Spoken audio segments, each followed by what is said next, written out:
establishing boundaries tends to kind of come with a negative connotation about, oh no, keeping things out. I like to go all the way back to the beginning. It's one of the first acts God did, right? He separated day from night. He separated land from sea. He separated dark from light. Those are creating boundaries, right? It's ordering, it's categorizing, it's naming, it's creating order out of chaos. At their basic element, that's what boundaries are. And I think sometimes we can start to think of boundaries in terms of, how do I cut out people from my life, or how do I get rid of the bad stuff that I don't like? And there is a component to boundaries that is about really kind of, but I really like to take it back to, let's start with it. It's about ordering our lives. It's about naming things. It's about dividing things in a healthy way so that we can thrive. The number one function of a boundary is to protect, especially during the pandemic. The best gift you have to give yourself, others, your community, is to keep yourself as emotionally, mentally, spiritually, and physically healthy as you can. And so I'm kind of cutting off because I hear so often, but that's so selfish. It's actually not. It's actually the best gift you can give everybody around you is to carve out a little bit of space to get clearer on what you're going to need throughout the day to stay healthy, and then communicate on behalf of that.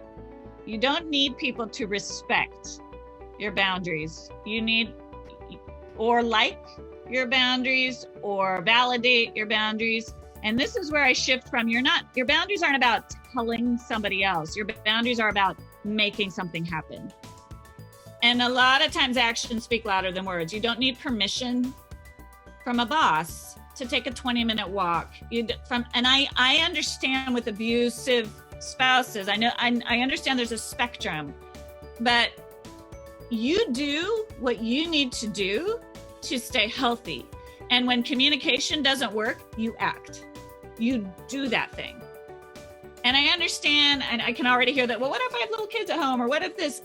But I think so often it's more about what you said is, I can't stand it when that person makes fun of me or ridicules me, and so I just would rather not do it.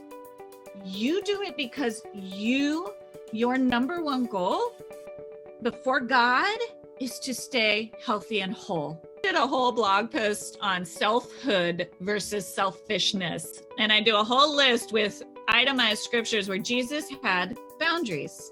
You can go down the list. Jesus took space for himself. Jesus stepped away he didn't ask permission. And a lot of people didn't like what Jesus did. His friends didn't like it. They're like, you're leaving us, you're abandoning us. He just did it because it was the right thing to do.